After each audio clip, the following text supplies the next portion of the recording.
Tau ia sa moa yo fitanga le nei aso fe au matiute sa fe nga ye tatu tunu o le fo atu vai mai le nei tau Afiafi o le aso lulu le nei o le aso luas furuono au kuso fa malo tu lava lau por kalame Suluaulama pe on masani ai le tu la lima o Afiafi taitasi e ile au nanga lo EFKS TV o le televisi lo wainga o le fa malo e malitalo talo atu ia i tiute mafaiva sa fe nga ye tatu tunu ile nei aso ia e fa mua pe tatu fa malo tatu langolango au tu pe on masani ai o le tatu matanga luenga o pisinisi ala mudue malepa e o le tatu fale o loa ngale lei o le SOS ia fa pe fo ile langolango mai ale papa instant koko Samoa mafai ai pe ona tu na tu nei por kalame Suluaulama ilo maota malo lawa fa pe fo ilunga o penga te fai langi so stafol nei lo langi fa malo atu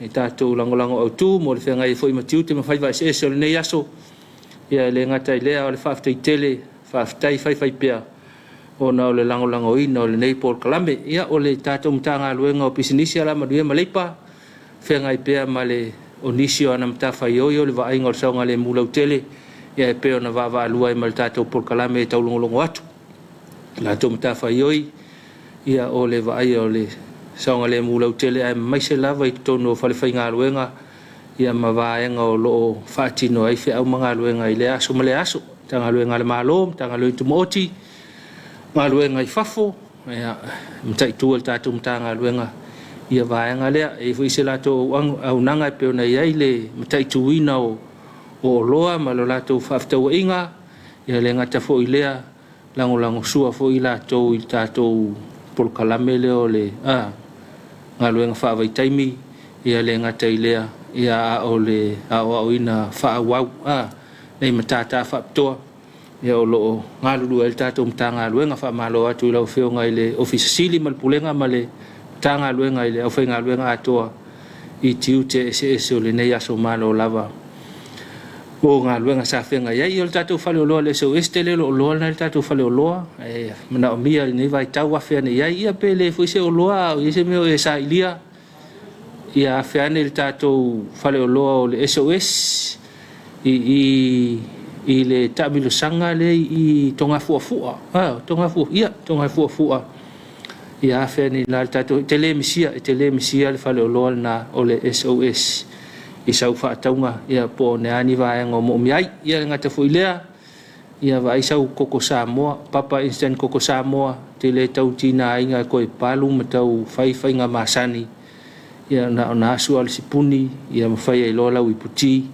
ia po lea fuile vaenga e whaonga iai ia wavavea ia koe uma koe keu kongu pusaisa me ia mawhaonga mo stemi umi lava o lango tuna nei por kalame ia whaelo atu foi au nanga o loo iai mai latou ia ea la li tatou whai ngā paanga lango mai pea li tatou por kalame le Suluaulama whaamalo ai i tatou lango au tu ia o na leanga le pea whai e tu ina atu nei por kalame o le Suluaulama whai foi na sisil mai mo mai ia talo atu whaamalo atu li tatou por kalame o le Suluaulama ne Afiafi ia whaamalo i le kalesia mo tau tiu te talo ia lau whai ngā luenga tofi le kalesia so se kalesia whaululunga so se kalesia whaamalo atu le tātou por kalame le Afiafi whaamalo i tamalo e kalesia whakasa o tau whaletua le ngā tai leo le loloa whawhenga inga mwhaletua i so se nuu so se kalesia o lo ngā lulua i sa monei matunu e maa whaamalo atu le ngā lulua i le nei fo yaso whaamalo i le tātou ofisa tutonu o le kalesia i tamalingi nei whaamalo atu lau whionga le taitai whono, ma le sui taitai whono, ma lua whaletua, ia o le whailau tusi au au le kalesia, ma le teu tupe ma lua whaletua, ma lo mo tiute whaatino le nei aso, sa whenga iai le ngata fo ilea, ia o whaululunga o mtanga luenga uma, al tātou whisa tūtutonu, e le ngata i nei tamalingi, e whapemuli nuu, ia maisi vaenga, o loo iai au nanga le kalesia, whaamalo atu le li pule o le atinae i tualii ma ngā uta o le kolisi whaamalo atu lau whionga an papa ma le o whai ngā luenga ma lo hoi mō tiute ma whai o whaatino le nei aso ia o le tamaitai pule o le anga tusiata o lo ngalu mai tatou falemataanga i le kolisi lon moenga fa malo atu foi i le sunga le tamaita i pule ia male anga tusiata i fa pe foi tiute fai va sa fenga le yaso ia le sunga i le pule mal kolisi malua le pule malo faltua pe foi le sunga i fai aonga faltua mal kolisi malua le no fa suenga awa faltua malo foi mo tiute fai val ne yaso ia se mai nei il fataulanga i pia ia fa pe foi fa malo atu lo fionga fa tonu ngol fe fiau lo fionga fa tonu le onke siano i mulinu malo lava mo tiute fai le ngata ilea sunga i fai fiau faltua ngalu ai ia se mai nei tamlingi fa talo fatu mo fa malo atu lo sunga i fai fiau au kusoli o le pule le tatou faltusi ma le aunanga ia le ngata fo ilea a o vaenga ese le tatou o fisa tu tonu e pe ona sila fia fa malo atu lava le ngalu lue le nei vai tau fa malo lau tamalo e kalesia lau fionga le tomato ina teitei fono pe fo ila sunga le tomato ina fai lutusi ma le loa o le lau fono tamalo e kalesia mo tu filtua fa talo fai komiti ese o le kalesia ife au matiu te fatino malo lava le tautua i le ekalesia fatalofa i le malo fatalofa i le malo i le Tapuaiga malo lava mo Tapuaiga le nei aso ia fengai fo i matiu te mafaiva le ngata i lea a o le suiao ia tatou se mai le fono au faitula fono le malo Samoa lo fenga mai tai palmia sui palmia o le kapeneta ia o lo fenga le fonfitalai ma sui fonfitalai ia o le taitai o le tuangai ia o lo ngai al tatou malo ia fa pe fionga i li fai pule uma lava o le fono fai tula fono le malo Samoa fa malo atu tatou por kalame o le Suluaulama ia teutou tiu te mawhaiva sa whea ngai ma utou e tua atu le Tapuaiga le tunuu ia teutou o lo taitaia ia ma whaafueina ia ngā luenga le tatou malo ia ua le manuela utele tangata anu o si o tatou tunu fa malo ai tiu te mawhaiva sa whea ngai ma utou tanga luenga uma le malo fa pena fo il fa malo le Suluaulama o fisile pulenga fa pe le fa ngā luenga atoa fa malo lava mo tiu te mawhai mga luenga sa whea ngai ma utou ia le ngata fo ilea o mtanga luenga tu maoti pulenga ma fa ngā luenga uma fa malo atu o le fa pisinisi i nei fa la putonga ese o ila tau lo tau tua vai no tatou malo lava mo tiute ese sa fa ngai mai tatou fa malo atu te o ile fa lo fa le o loi i tatou nu tua malo lava o ile o to penal market tua po na tau fa umana me o toe fa malo atu na market te faala ia fa malo fo ia te o ile fa lo pisinisi le fale po le alto ina unanga ma le atina e lo e yai ia fa malo atu le ngalu le nei vai tau ai mai se lava o le nei aso tiu te fai vai ese ia e tau tu ai tatou tunu fa malo atu tatou Suluaulama fa malo le au matutua fa malo le au sina fa malo tatou matua malo lo pensione o tau fai va matiute o le tatou o le Tapuaiga autou ia e manuia ai fai va matiute o tama fa na o le tunu fa malo atu ia te utou le au matutua le au sina ia le tauatai malo le orsai i le nei aso tiu te mawhai wa sa whenga iai fa malo i whanau a onga ia te pena o tō musuenga fa malo fo i nei matua ia o lo whai wa pele o lo whai a pele tiu te fo i lea o le te pena o whanau le ngata te pena le tai au ia fa pe fo i na toe momoli mai ma toe piki mai le Afiafi ia tonu fo i o le ua toe alu e ave le i vasenga wha o popo fo i ea ua taatele al nei vai tau ia vai e son koa laki o tau le alu e whail saka mtaile alala ia e toe sauto e alu seng wha o popo ia a toe tai tua le mawhau whau ia le ai ma se mea wha pena e la aso onga kua koe la onga ia saulo seu kama e alu inga uta e vai lai ke le ale esi la pula inga uta ia umalo le nga e sau esi saulo le kai mele lala saulo la ia foi mai male lala ia ua fitau foi mal te me ta pena ele saka ia mal fa alifo le fiafi fa nga solo i lo al kaiminga o laki o ko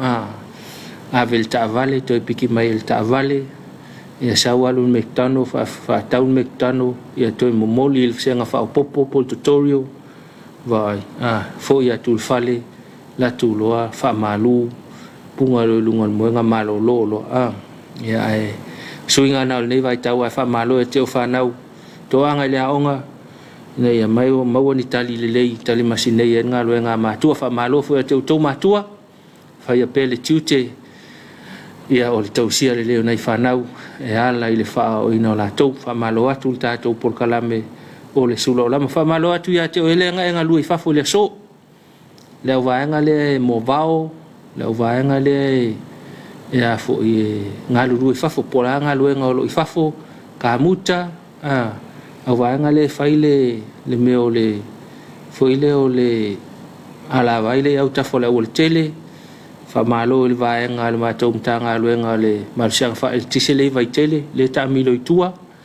fa malo atu mo tiute na fai val ne yaso o le si matou va nga le al mtanga lu nga le sua vai mana tu le wala tel fa ngol masina ia le fo wa ta to e tu sile mito le vai ma o me nei le si uso na pe ia le kau kule se tai fau i le spito nule ia ma lo la vale nga lue le fa ngofie ia ala le fa ngofie ia au fa malu fo nei aso fa ma to ulu le timu ia le fa ngofie fo mo to fa malo tu la valta to por kala mel Suluaulama mana tua pe o to i tiu te ma fa va tonu tau nu manuia le la lu sulta yao ia o saunga le mume uma ia o toi fo i le ofisa ta pena fo i le mana vel nei aso fa malo atu vai lau ta i fau ia nei te wa afia si va nga le atu e fai mela to nga luenga nei te wa afia lau ta i fau loka lau ta i fau va nga mo fa pena nei afia si va nga le ma to atu tu si mai le mika le vai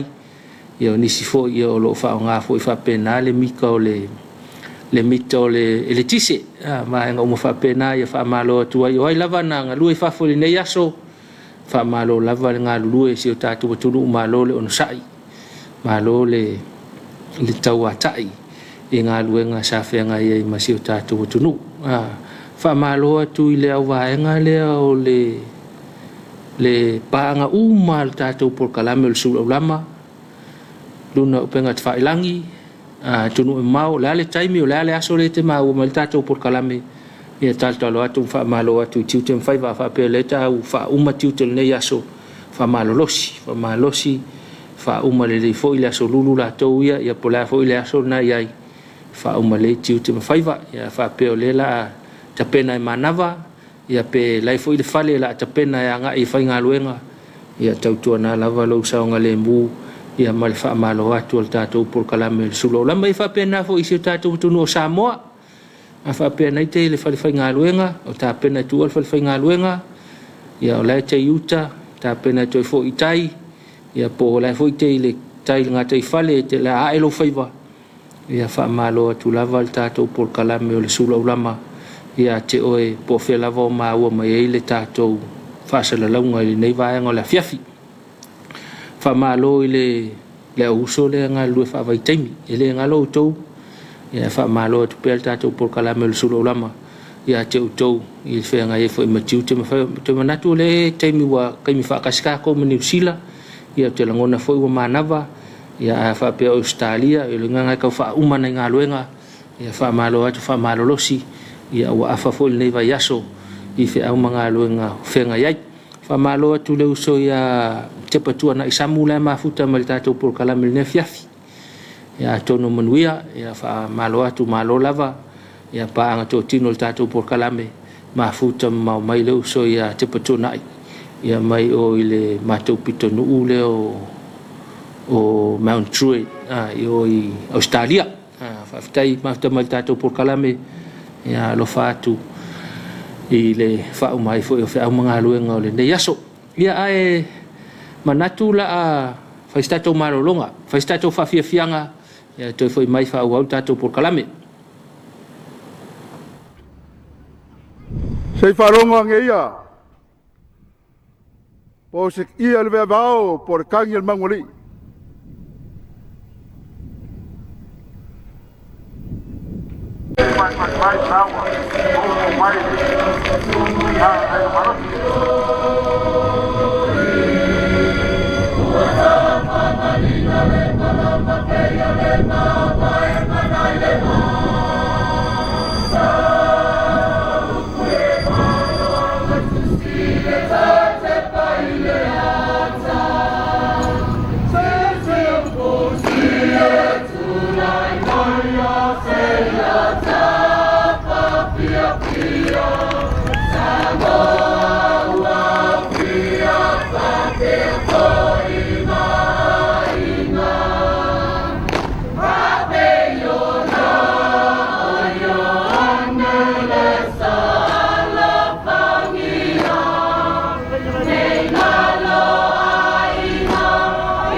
Hey, hey, ho!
La mato pesi, fatalo fat.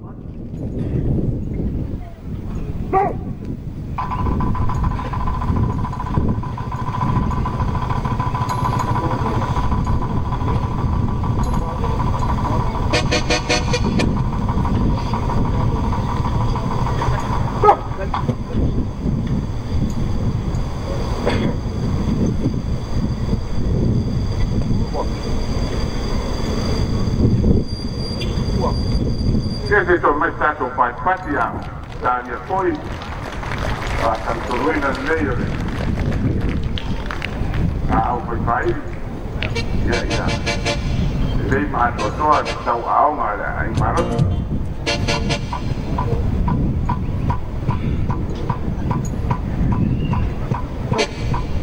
Amaro alo alo alo alo alo alo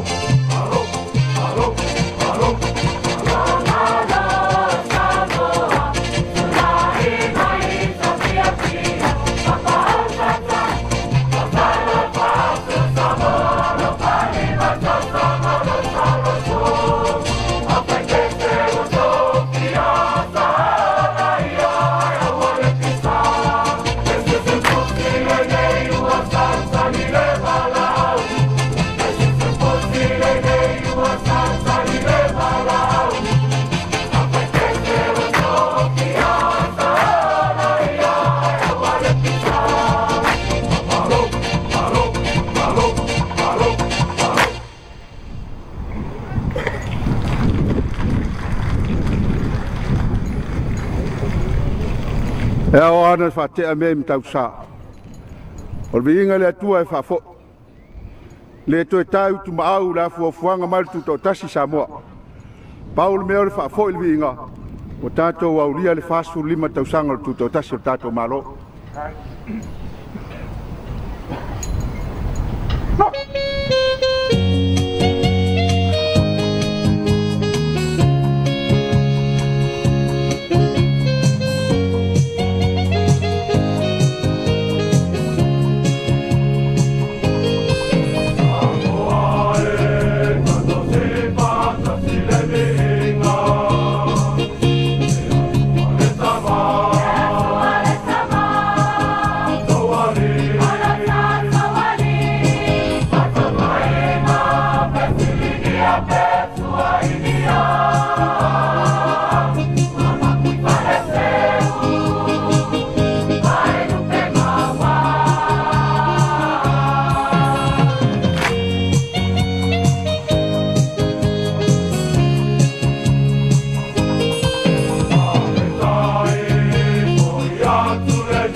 Ya nai whawhiawhianga nā mai whanofo mālua i fo i ne fiafi i le mapo mai fo i whiau mga luenga whamalumalu ne yaso tonu fo i wa mapo mai le la ia e fo i teimi e paolo ai a langona le vevela o le la ma le ava le la le whaingo fie fo i mo tātolo ngā lua e whamalo pia ia i whiau mga luenga sa whengai ma le tātua tunu whamalo i le sunga i le whawhengai ngā ma le whalitua ma le kāsia whakasa ma le tātou nuu whitoala whawhitai mo le sao tāu le nea fiafi ia lai whawhiawhianga ia whapea fōi ia pespesenga whawhonga mai e le tātou tunu tono manuia mai le nā pito le tātou tunu i le whenga ia i ma whea mga luenga i le ngata fōi lea ia o le atu sa whata ia whaasolo nei whalalili ia whamalo atu tātou Paul Kalame o le Suluaulama tau a whapelo o tāpena anga i le whale i a tau longo lava le saonga le mō le tātou tunu.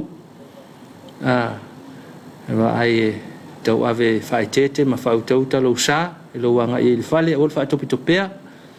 Te rangona e le ise si mea e se i vangna wa i se whiau e tuli e whai le whale i a po se isi vaenga i a ona tau i a e talo pea le tātou Paul Kalame ia whautauta ma whatoa le lau ta vale nei te iwa Afiafi whaaravilave wa umane yaso a whapefo i se vaenga o le tātou atunu o lo pau i ele timu ia manatu i o masese la o le tele ia se i tautuane o lo iaile uta ma le tō wha i nā whaafoe ai tātou ta vale le ngata fo i leo tātou pasi ia manatu o tātou pasi fo ia wanga i tua ia e whaima malanga muli ia se tautua nane nei vaenga ia i tātou lo tau aveina tātou pasi ia le ngata fo i lea ia o le malo le atunu ua nga ia whaonga ina le malanga muli nga ia ainga ia se i tautua nai fo i saunga le mu le te uto ia afia sesi ia wanga i fale sisi lane mo le au vaenga le la se ia te whaala e fo i leo vaenga o i le anga ile i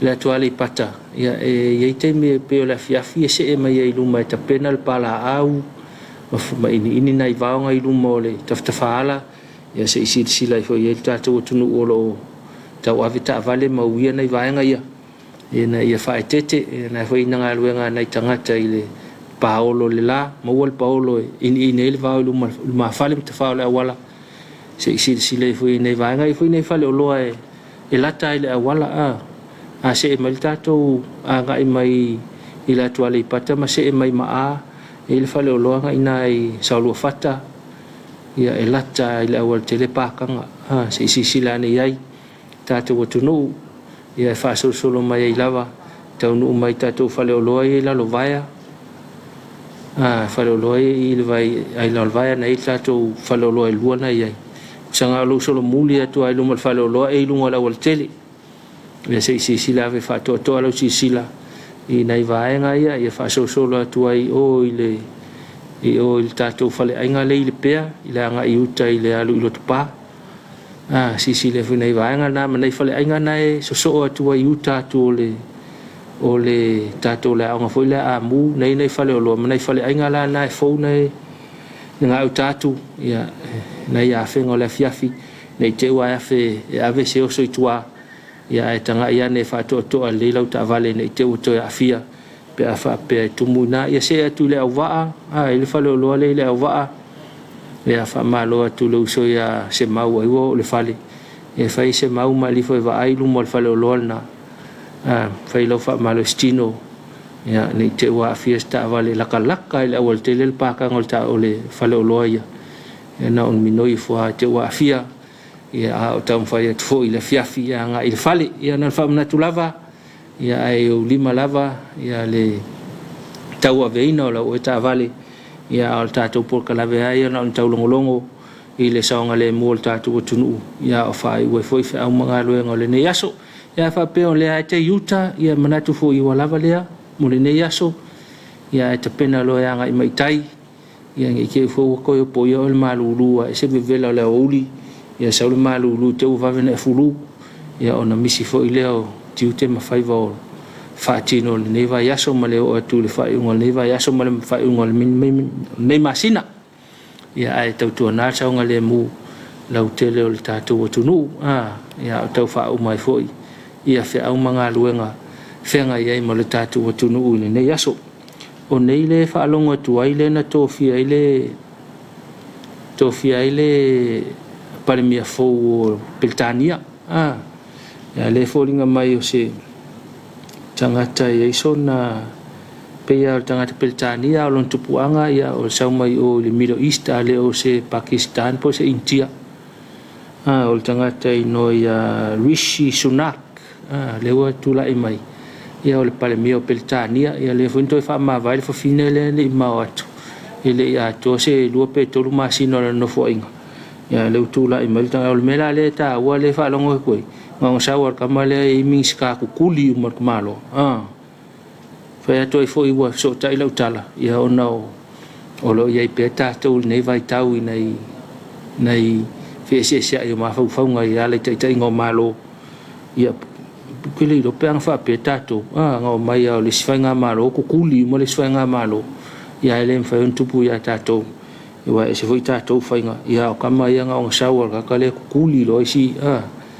minska mai si va ngale na ia ile tula I mai le fainga malo al tangata ia le tati fo foi mal tal fa sol pito peltania ia ua palmia isi tangata tupunga mai se son tupuanga ia o le tangata fo ie tatou ta ua ia o le tangata lanu pea marangangana ia o le tangata peltania lava ia ai o lon tupuanga ia mai nisi tunu o le larolang o nei vaenga na tau fiso tai matatou fa malo le mtanga luenga o leo o fio ngai le komisina sui komisina malolo le fainga luenga tau veina fo songa le mula tele le yaso le ngata ilunga mangala e fa pe fo songa le mula tele I tatou aonga lunga o tele po fe lava fa malo atu le fainga luenga mtanga luenga o leo e le ngata ilea e a o le mtanga luenga soifo maloloina mo latou pitola au fa lau ilo pe le soifo maloloina o tatou tunu telefoi latou fa lau ilo lo tamilo inu etua masala fai ia wala val si le fio tatou tunu ia la tau si el soifo maloloina le telefa malo atu le ofisi lo pulenga mal pulenga vaenga ese o le soifo maloloina ia malo lava mo tiu te fai manga luenga sa fenga ile ne yaso ia fa malo fo ile langolango le tanga luenga o le fui mu tine mu fa malo atu le fionga le ofisili mal pulenga mal fenga luenga ia le ngata fo ile o tanga luenga o le malusianga tau tise o le tanga luenga le vai ia fa pel vai nga le official tau nei tanga luenga la vele mte tuino tatu songa le mu ia mai sei tai mi no lo wild tau mo no mai enti foi le ni fa la fa fo se na fi tato ia o na imtanga luenga nei ia o lo matai tuina pel tātou saunga le mūlau te le teima le teima ele malolo fai pel lātou tiute ia e whaatino pea ia wale soifu le tātou saunga soifu malolo ina lau tele ia male saunga le mūlau tele le tātou tunu wha malo lava i tiute ma au sa whenga i le ne yaso ia o le pole alava le tiute sa whai ia o le whaftai lava e whafo i le atua manatu lava le whatau wa al tangata ana le eile whatasio i tātou le atua le nganga o le atua le ne yaso ia i tātou te le tu vai mai fo i le tau Afiafi o le ne yaso ia le ngata fo i le ia o le malo si Samoa le olona file mu le whatoto ina o le taimi le taimi i tātou whiau mga luenga o le mea moni lava ia a kako pisi whiau mga luenga ia le ima sesia mana tua le atua ia le mwhai lava o na tuuna i tātou i lona tau muli muli o lona lofa tūnoa ia manatua ia o tau nu manuia mai i tātou i le whiau mga luenga o le ne Afiafi manatu lava ma le mawalunga le tātou polkalame ia o manuia whiau lava le whaasopoloa a tonu e ina i whaalawelawe o whiangai mai tātou ia a tonu e leo i whaalawelawe tū ngā e o na whaapole nei tātou ia ai o le manatu tau alunga le polkalame ia o manuia lava whaatinonga uma ia mai ai le li o le ainga o le nuu o le tū malo o le malo se iau mai lava le kālesia Samoa nei mātunu e mamau ia o manuia lava whiau mga luenga o whiangai masi tātou tunu nei aso o le mea mautino fo ia ele asa le aso ma le whawhita au le whengai mai tātou ia whese ainga le vau tātou i ngā luenga whape fo i le ainga ia o whese ta inga waenga whapena ia e wha vesi vale fo i makau kukua i lunga le koko mau lunga la tau ia e tātou tō manga pei le tua fsoswani mai ia e tātou uange wana e alu le fale pe te le moe le po ia te le ito e wala au lo uso le na lua whese se ai laso nei ma ne na tonu to e awhene iai e whese lua tala ua le tau fia se i po le aso le nei ia e tautua na awhene iai bili el telefoni na e le meo le Facebook foi leo wha angan ngai kai me wala au iai e whese lua tala ia kongu kai au le wha iusu inu se lua kofe a matai le aso tai au ia ma wha umai meo le aso e le sto ina whai mai e uma le aso o na mawhauwhau lea i mea sale leo na whai e alana mawhauwhau mea le whai wha o sofia ai o e te malolo le lei ia matapena ai le aso o lo sa o lo tapena mai ai malolo ai mawhauwhau me sa wha le tonu e wha vai o e i lau malolonga ma tau wha le tonu e le amatanga o le vai asfo a tonu fo i ta ua le wha soa le to ina ta mai ia e pea e mo i kala ko inga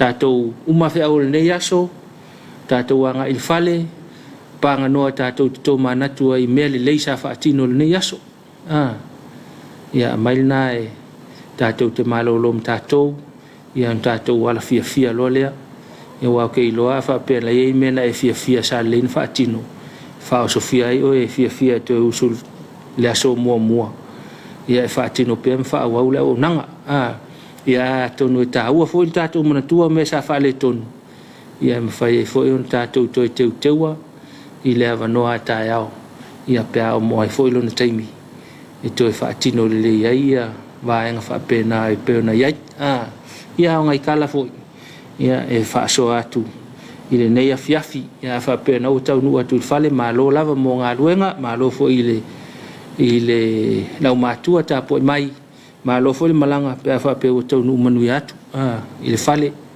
malo lava mo le tau singa o saunga le mu o aia to e fuafuanga o le nei Afiafi ia whai le mu whatoa le lei nei te ua to e whaala vea lava pe to e whaala vea le Afiafi ia o le atapena fo i whamanawa le whi au mga luenga le nei aso i la tau le la atapena mai ngā luenga le nei po ia aua le whawaiwai whamaloro si mai le sa malolo le nei aso ia e vai fo le saonga le mui whi au mga luenga vai se me ingalo vai se me whai le mai sau koko mai sau mai lau whanuti e lingi e le koko tonu ia sa wale te fa mo e pe mai foi sina o le tio sa te lua tal noa ia vai le mo le wila e fa malo sile e sulu ele vai nga o te tau fa fefe o le lo apo ia o tiu te mafaiva ia e fa malo atu fa malo lava nga rue pe fa pe le uta pena ia ngai mai ia mo tiu te fa tino le aso ia manatu foi o lewa te pena mai tato Tapuaiga Afiafi pe na masani ile tu lai ono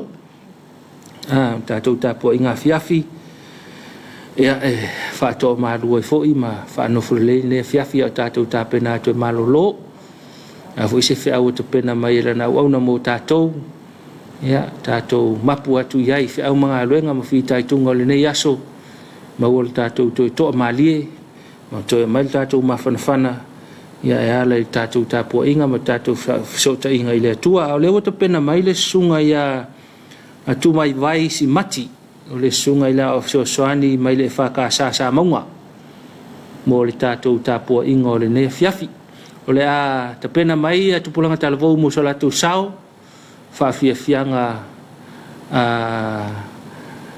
whalenganga whape foi ni vivi inga o le atua ia ta pena i whalenganga i tatou a foi le Tapuaiga o lo sao ni mai ia tau ia nanu malemana le upfolfola le tale lei ia le mai le awauna le atua ia foi mana lau whaafonga ia wase tima inga whalenganga mo i tatou le ne Afiafi ma ai al tatou sao ninga toi foi mai ia whaawau pe leo le tatou porkalame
Mapu mai e nei vaenga o le aso. Ina ua e whanua re whaatautainga, a wā whaiwa matiute, he o tātou momori whaatasi vi inga o le atua. Tātou tapua i le atua i ne Afiafi. Le atua e, o lo ua tua lava oe, o te alasa ili i ati oe, ua fia inu lo ua nganga i ati oe. Wa o matuana una watu i ati oe, i le nuu na mati, e laido ai, e le ai ni vai. Te o tātou tatalo mo le nganga pa ia. Le atua lo mātou tamai le langi. O laua fio lava, ua tatau mauno mea i ai dui inga. O mātou wala au ma le whanau nau i lo wanganga pa ia. Te ia ea fio ane, te ia to ia i lo watu nuu. E ala le mātou tapua inga o le a whaia nei. Ia whaia lava i le awa ma le mi ngau e tatau ai. Ma ia wha siri nai pēa lo vi inga e whawawau. Amene. Tātou vi ia le atua i rona vi inga o saunia.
o le whaitauina o le tuspaia.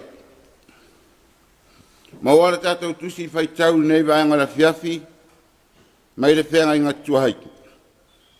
Tusi au sea ilo na mata upe sifuru matasi, alona whai upe valu e whangata mai le sifuru manelua. E wharai mai, o te mawhaia whapewhea o na tu atu i a te oe.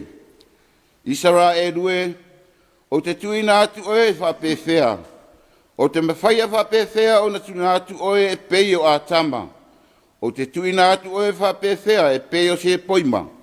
Wali ua lo loto i te tonu i a te au. A toa fo i malo ua lofa muti vale i ua tupu.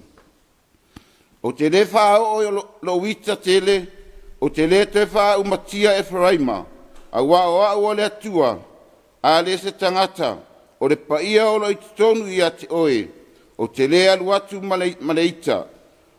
La tau te muri atu i le alii, e tangi lava ia e pei o le leona, e tangi o ia, o na tārise mai ai lea o le whanau mai sifo, la tau te tārise mai e pei, o manu lele mai ai kupito, e pei o rupe fo'i mai nuo asuria, o te whaanu nofu fo'i a te i lātou i o lātou whale, o whapea mai ai le alii, o sio ai wharai mai a te au i le pelo, o le ainga fo'i o Israelu, o sio ia i a te au i le ole, a o pure pea yuta, whaatasi mātua, o whamaoni i a whaatasi ma le aupa ia.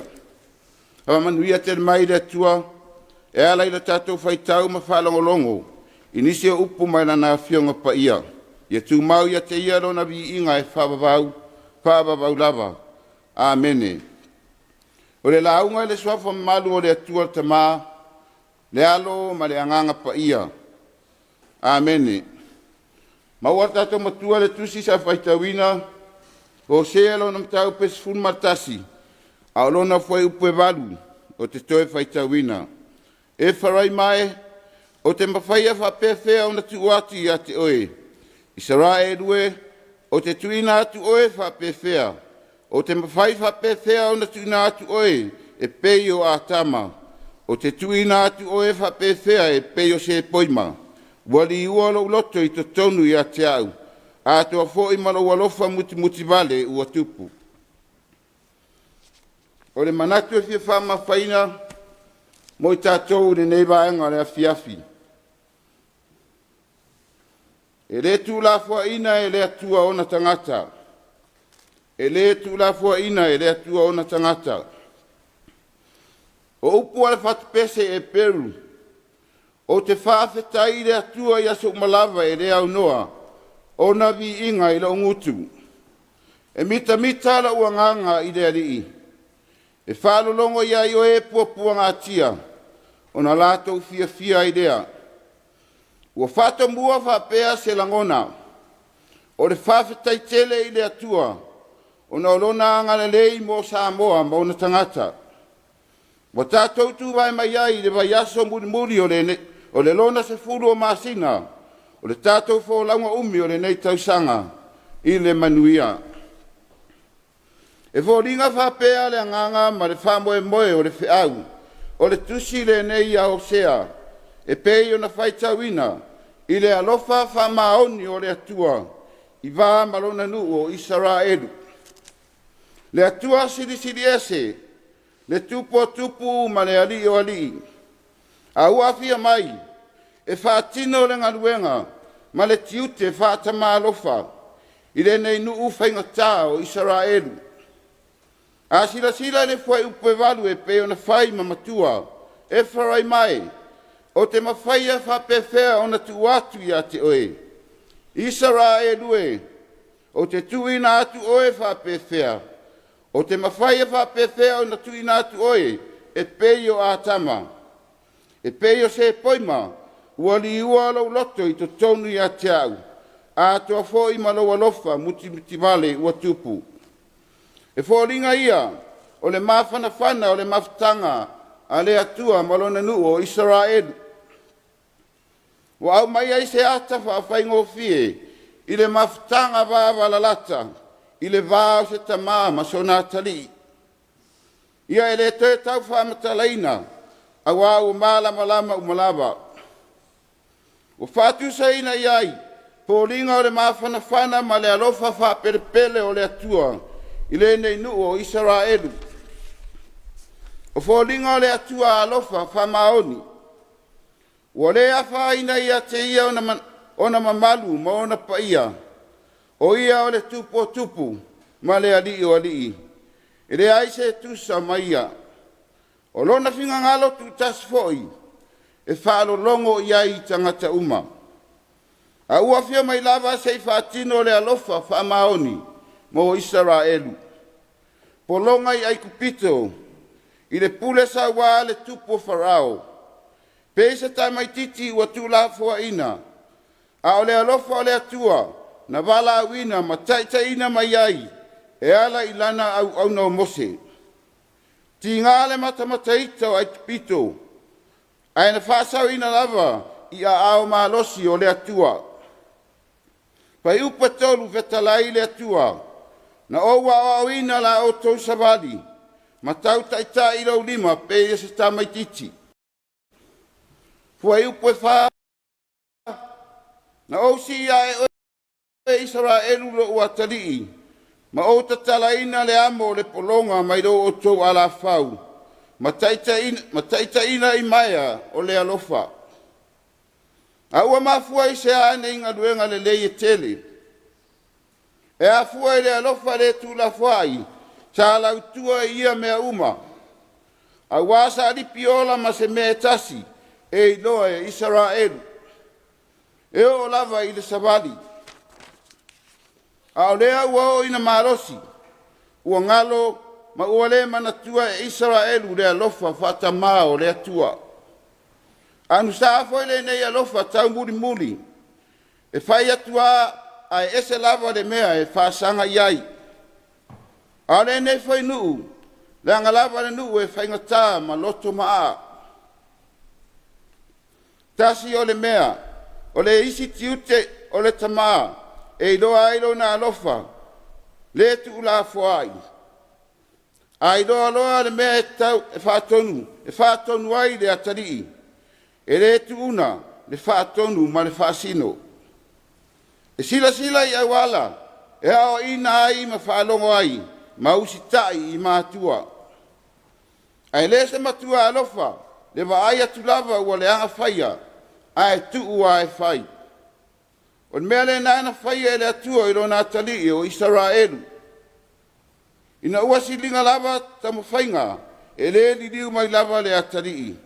Ona ia whaasala ina lea, e pei le toe whaafoi ai kupito. Wa le whaumatia pei o nuu o atama, ma se poima.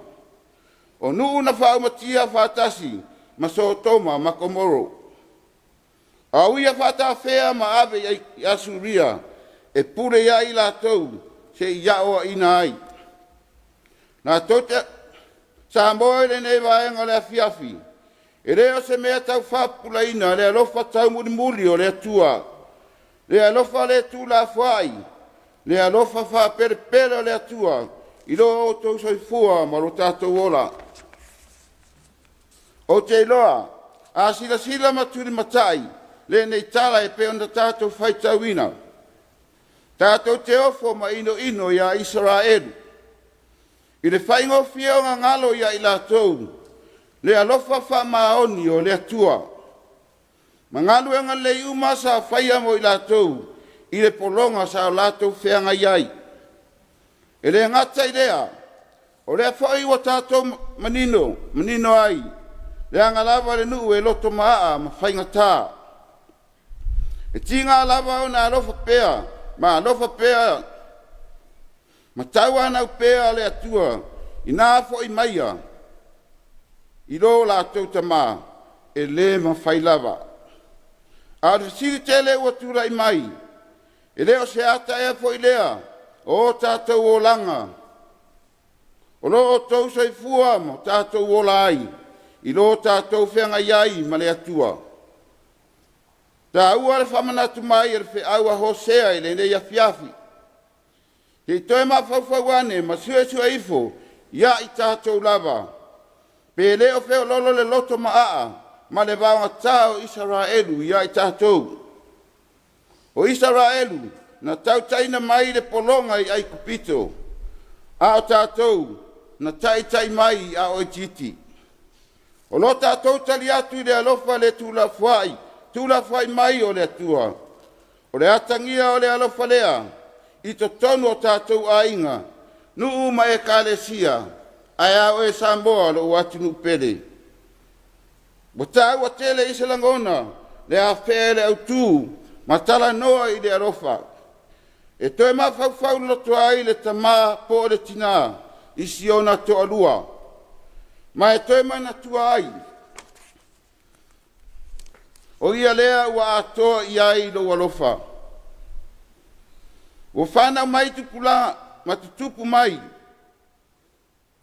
I lena atoa i ai lo alofa. Mea alofa le atua e ala i whanau. O i rātou e tatau o na whātino, ma whaelo i ai le ato atoa ma le whāperepere. O lo tātou a lolofa whaamatua. A ua whanau e le alofa, i rātou e tatau o na wha ato atoa i ai le alofa, no alofa. O le mea tau o lea e tatau o na iloa e le whanau, tupulanga, mai tātou uma i le neiva Afiafi. O i tātou na whanauina e le alofa whaamaoni o le atua. Na whai ama fua ina mai e le atua i le alofa na whanauina fua i tātou e mātua i le alofa whaamaoni. O mea le e tatau ai i tātou o na tātou alolofa.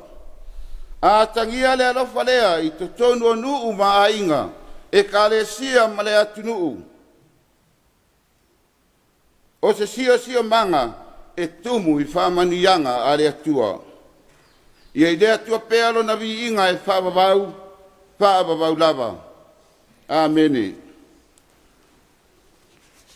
O le vi inga o le atua se lau whaasu matoru pese o la tātou vi i atua i le atua. Mi inga se lau whaasu matoru.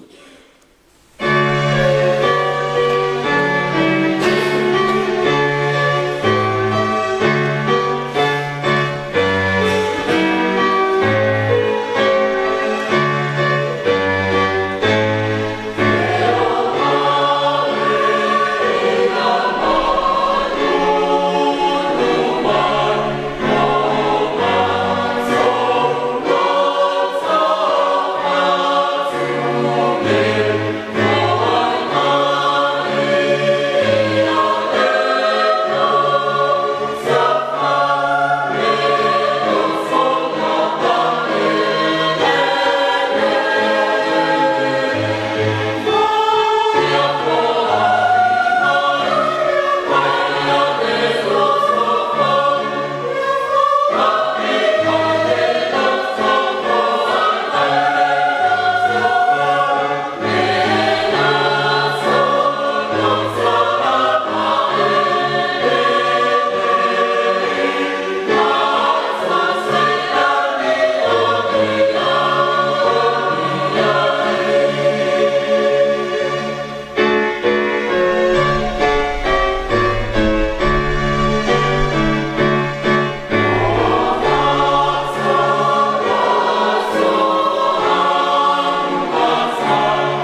He o tātou te talo.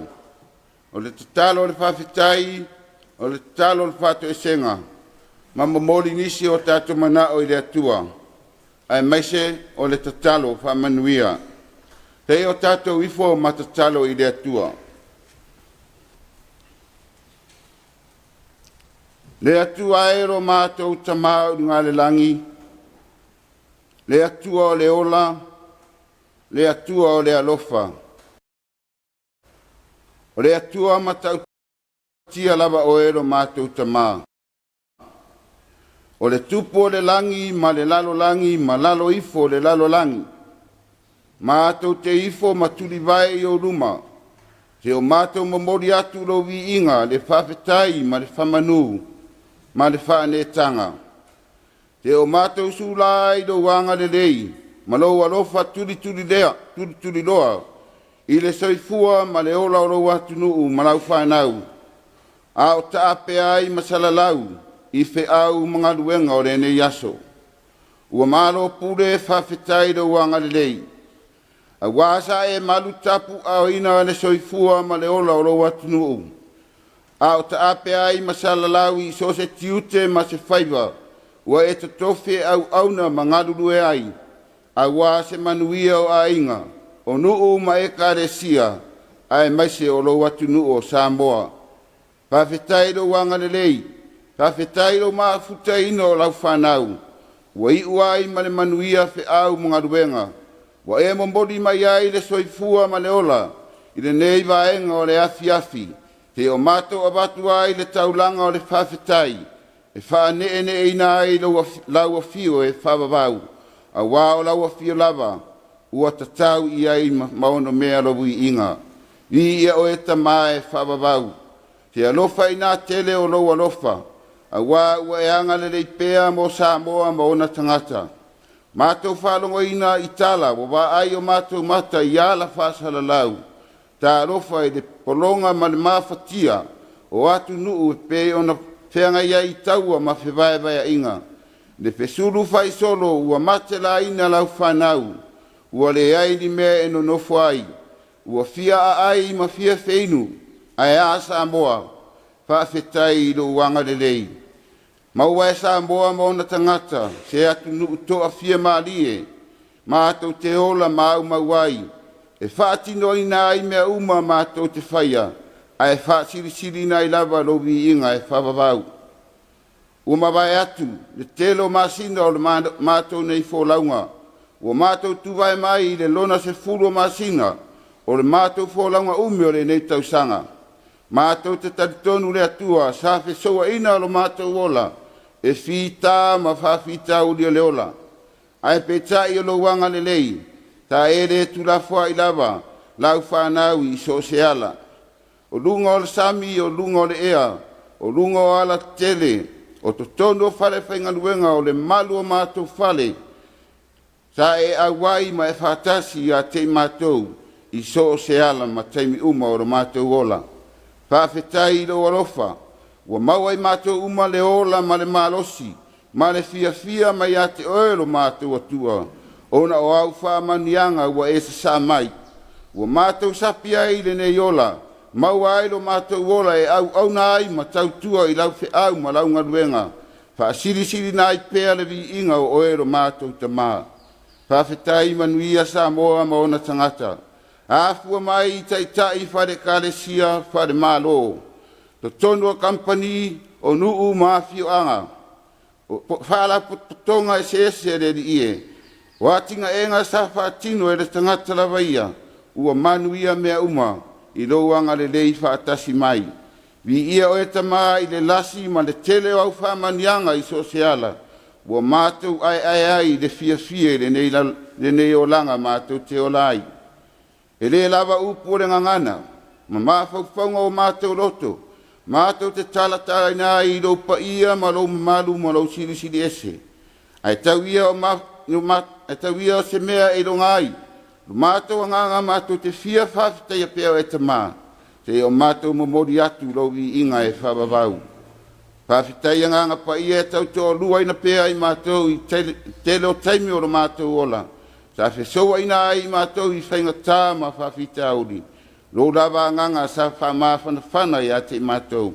Maua e pēr mātou le toa whire mū mai ia te oero mātou atua. Whawhetai ro wanga le lei le taulanga na tāpena ina ro walo pero Yesu Keriso. Ina ia sao whangalau whanau e talitonu ma whātua tua i lau whio. E alai rona maniu ma toi sa i fua manu malo mai i le oti mane tunga mau. Tu mau i lau whio ro vi inga, ne i maso umalawa. A o mātou tatalo ro mātou atua. O lau whio lava o le atua e alofa pēa mo i mātou. Ai pangala vadea, ua mātou whaia pēa, le ami o le anga ma le lea lo lofa i ati oe. Ua mātou soli au tūra whono. Ua mātou ola fia pule ma fia ma tusi lima. Ua mātou wa ai ma walalo i o mātou uso a tangata. Ua le aiso mātou alo lofa. Ua mātou le usitai i au whātununga. Ua mātou taritonu le atua, e a fua mai lava i maunga tele. Te ia o lava i se whato a whanau mai, o i mātou lava o tangata angasala.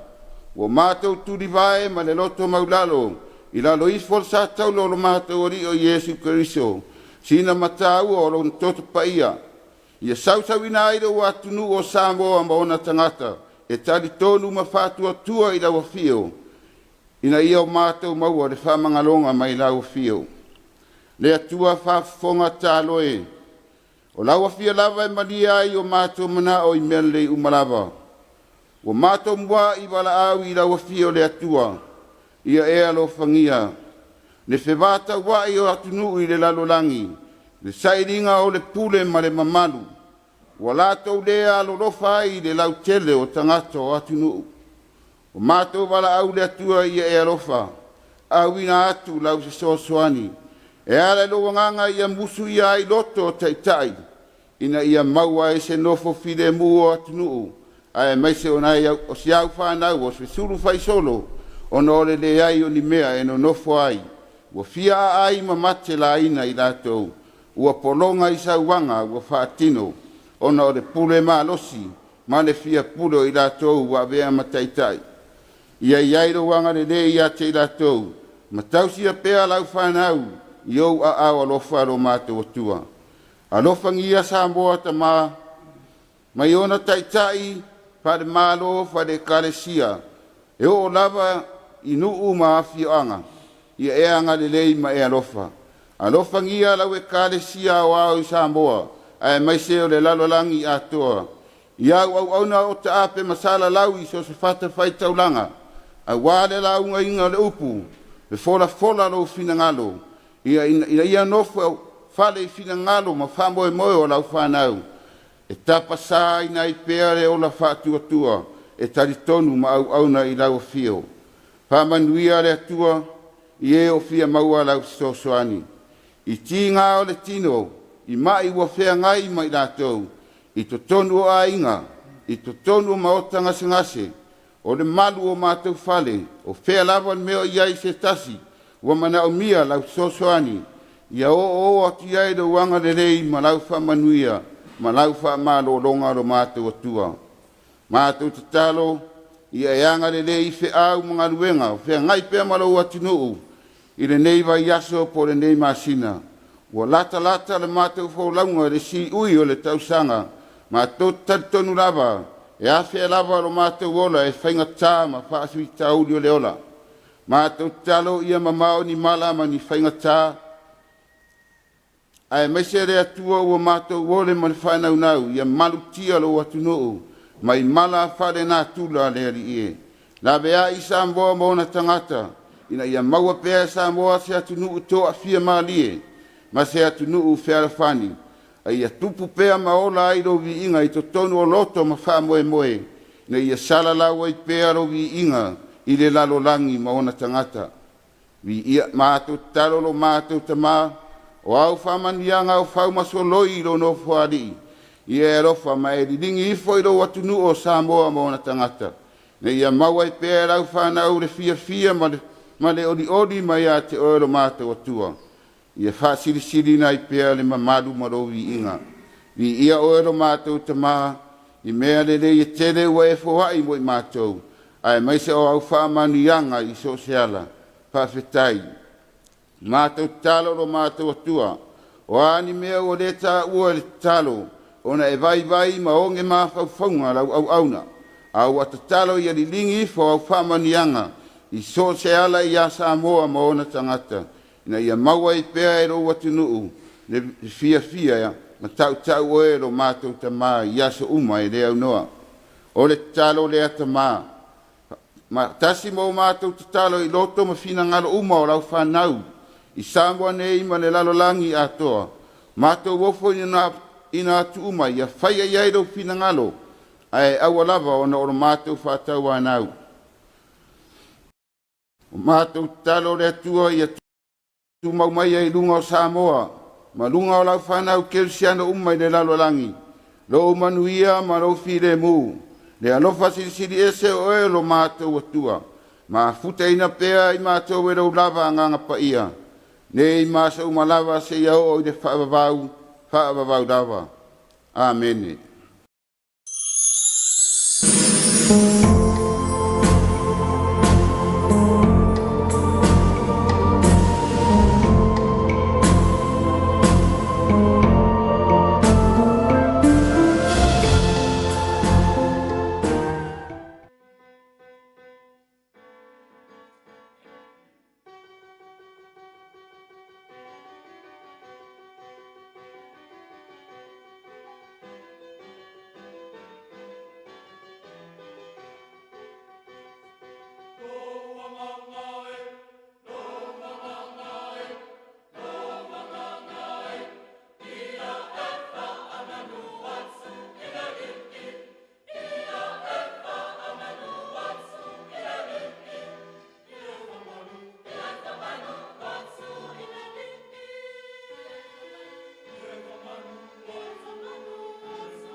Manato lewa longo faisoa le tatiunga li se ul talelei.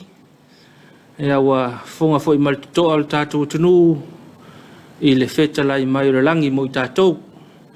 Ea manato lava wa matango fia tāpenanga o le ne Afiafi. Ea lai le tātou tofi le sunga ia la tumai vai si mati. Sunga i le ao fesoa soani ma le whakasa sa maunga. I le motele sa la fai. Fa leo le ngang whafteitele lau sunga i le ao mo le tāpenanga matango fia o tātou Tapuaiga. Fa malo te talo, fa malo fo i mo le upo le tala le lei. Ua tō matau aise o tātou utunu. Ia mātou te talo fo i whaatumu pēr le utu fa le nganga. Ia ua lava le lango ai le whiau mana ngā luenga. Ia maua fo i le malosi lau le lei le tino. Ua fo i wala unga ese o whao ngā iei le soi fua ma le ola le nei vai tau. Fa malo mo le tāpenanga. Ia fa malo fo i mo le sa ili linga. Ia fa malo ta pena fa aftai sauni i lau sunga i le ao e la tātou Tapuaiga le Afiafi. E manatu fo i fa aftai le o telo le kalesia lango sua le tātou Tapuaiga. Ia mai ai na o tele si sila le sunga le fa fengainga mal fultua. Ia fa pe fo i fenga i te akono le fa ngā luenga. Ia male lo le kalesia i tuanga fa lupe. Fa malo atu le tātou kalesia i Samoa. Ia mo le tātou Tapuaiga o le ne Afiafi fa le upea le ngā fa aftai. Tapuaiga le sunga le toina mal fultua. Ia fa pele loa no fo fa fengainga ma fultua no fo kalesia. Ia fioanga le tātou pulenga nganga i fomaunga. Ia olo ia il tātou whainga lotu le nei vai aso fa malo atu fa afteitele ia mo tautuaina o le whiau ma le ngā luenga le atua. Manatu o to uru lava le timu nei vai le Afiafi ia taulongo lava lo saonga le mu ia aoanga ia i le fale.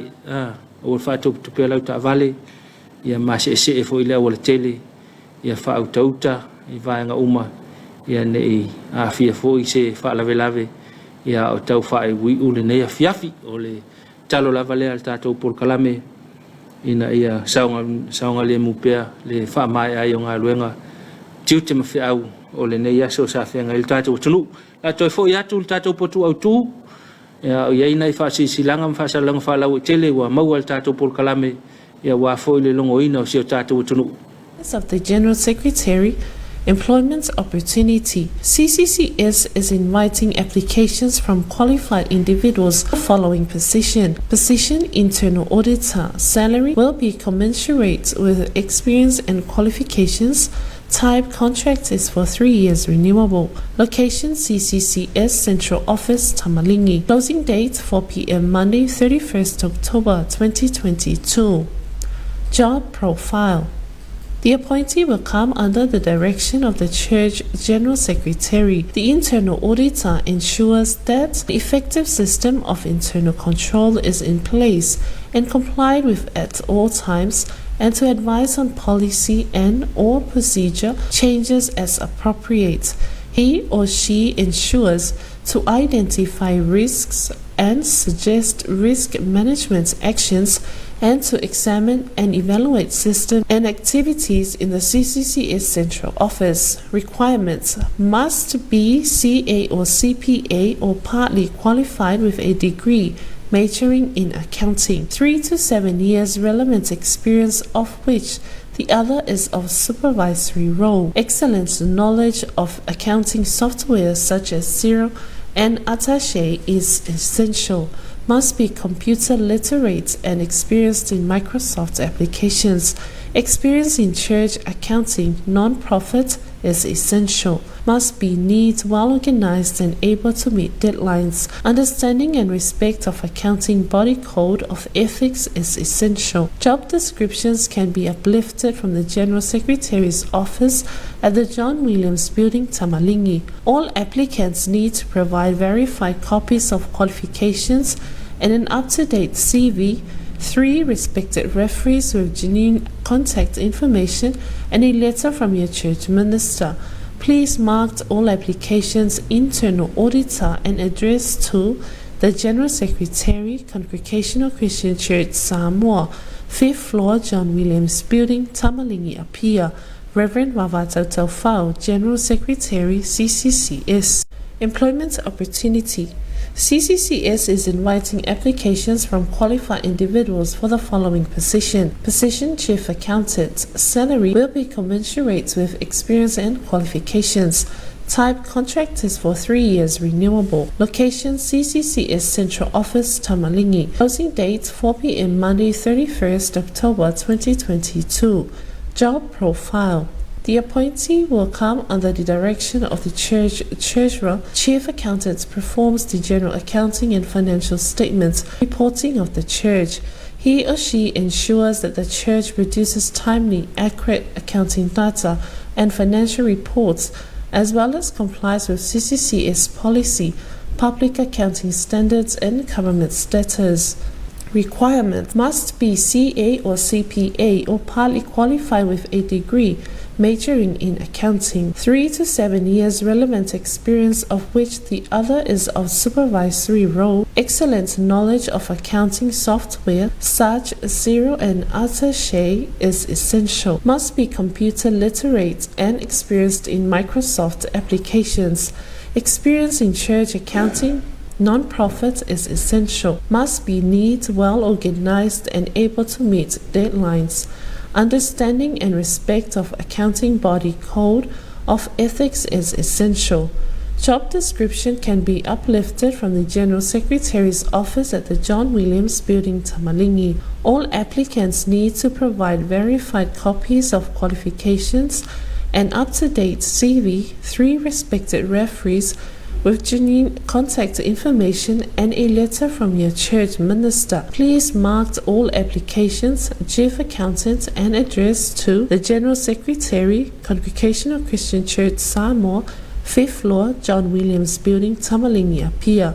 Reverend Vavata Tofao, General Secretary, CCCS. So engaulu fale lua fe luas fun malelua I kolisi mawalulunga. E fasile sila fa ala loato le pa ia male mamalo matua. E fia fa aulu fale o lato walo I kolisi al EFKS mole te usanga fo lua fe luas e fulu male tolu e fa pea. Le afaia le su engaulu fale mole wasenga iwa. Ile aso to ana I 5 Novemba lua fe luas e fulu male lua. Ile iwa ile tayao. Ono fuanga e faiai hol kolisi o malua fo, hol kolisi o le ulumoenga fo, hol kolisi o tua sivi. Mea onga ma pepa mo mia, vase, peni, pepa whanau. Tutongi o le suenga, lua se fuluta la. Male wha alolo lava, wha atonua onga. Suenga ulu fale lua fe lua sfun male lua, I kolisi mawalulunga. E fasi le sila wha alolo ato le pa ia male mamalo maatua. E fia wha aulu fale o lato walo I kolisi al EFKS.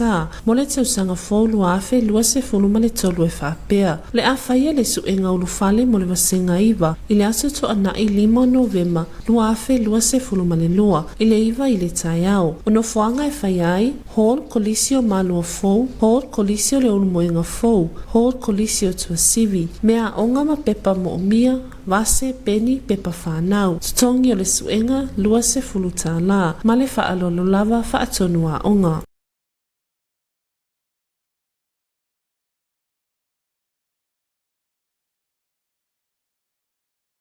Launga whala o tele na o maa ua tātou por kalame, il nei vai ngole Afiafi. Ia o le au nanga lava lea lau EFKS TV.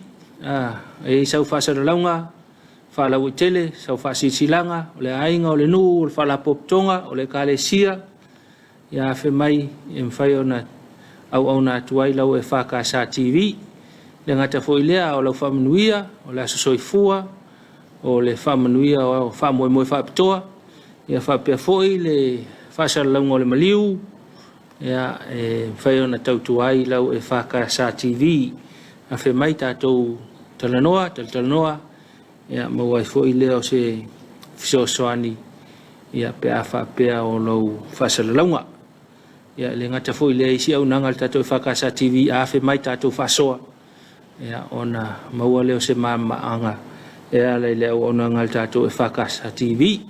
Ia ao le por kalame wha wau fo il nea Afiafi a soluru nei luas fun male ono o ke topa lua au nangal tātou ala ata tale tu lai fitu o tātou por kalame o le Samoa tau longolongo tale vai whanua me sa tupu nei aso ia mo lau si le fia il tātou lotu I fale ia le ngata ilea so mai ai ia le tale vai fanua le ala tafitu ia me lo tupul si manga tato tunu Australia to tele talo tama fana Australia ia taua fol tato iloa o me lo tupul tato lo lato pitonu ia amaia o tato nai faafiafiaga o le tatou polokalame o le soale pule pe ona masani ai i le tula o le afo le valu ia le suga ia Tapuaiga ia mai folisui foʻi o le malo le afatasimai ia auā le tatou polokalame le soale pule amaea i le faauma atu foʻi lea le tatou atatifaga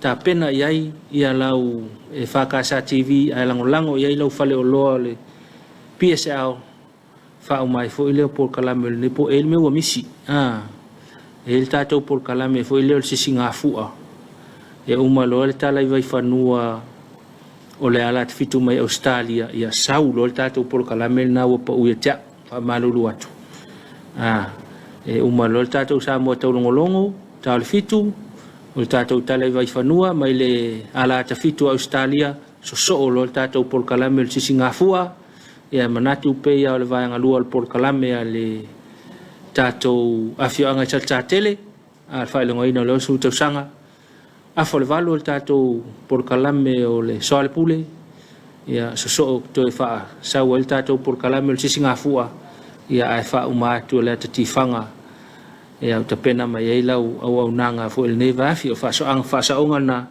o le polokalame o le tatou alaata le fakasa TV i lenei foʻi afiafi ae manatu o le tau mai le siui o le tatou polokalame i lenei vaega o le afiafi faamālo le tatou atunuu ia le mafuta mai le tatou polokalame faamālo foʻi le galulue mālo le ona saʻi mālo le tauataʻi mālo le faatoatoa i tiu te mafaiva sa feagai ai ma se tatou atunuu i lenei foʻi aso ia o a faasausauga o lenei afiafi ia vailosaoga lemu ona o lea ua toʻulu le uaga ina ia faalavelave ai foʻi pe ono aafia ai se faalavelave ia feagai ai mai tatou o le tatou seʻi a le Samoa National Lotto faauma atu ai foʻi le tatou polokalame o le Suluaulama i lenei vaega o le afiafi e ai se gana ua sala ia matou matua atu ia mama ai foʻi magalo ai se sala le alaata ia ma le auaunaga vaivai o le tatou polokalame o le Suluaulama matou matua atu ia magalo ai so matou faatauvaa o afuafuaga o le afiafi au mai le agaga o le atua i tatou malologa ia momoli atu lou toe soifua ma le tatou ola ia auli atu le aso ataeao i feʻau foʻi ma galuega o loo faatalimai tatou mafaufau i mea ia sa lelei tatou malolo ma mea na amata i le tatou aso taeao manue tele faasausauga o le tatou atunuu tatou toe feloa i foi le taimi faapena i le aso ataeao to faasoifua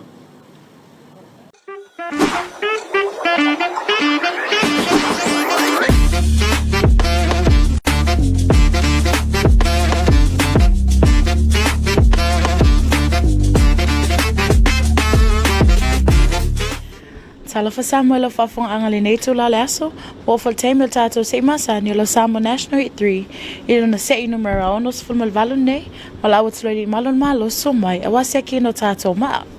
Afanga Solo Seki no Tato Ma, Tato Famnat Masani of a Noni, Mafayne Eta Alumayay, Masa Ilimayay so lucky. Of a normal more, Holy Straight, Dolo Numero Sao, Box, Dolo Numero Lucky Source of Atulangaina. Front bear, lua numero sa sao le pito i luma. Back bear, numero sa sao e lua le pito i tua. The lucky one, numero sao e tasi le pito i luma. Male compo, numero lucky e tolu so se fa tulanga ina.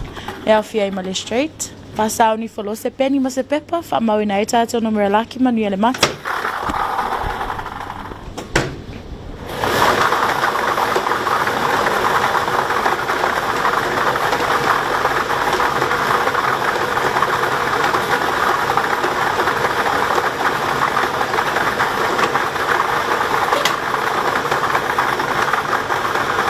Tato numero Momo le numero Eva. Our first winning number is number 9. Tato numero Lona Lua le numero Tolu. Our second winning number is number 3. Mal tato numero Mulimbuli o le numero Tasi. And our third winning number is number 1. Toi whaafonga mai o numero Lakine, numero Eva, numero Tolu, o na numero tasi. Le na Samoa le whaiwina na lau se ili nei aso tuli tamu le aso tai au, ma sa ili me isa ulaki mani a telefo whanga tol nei aso to whasoi fua.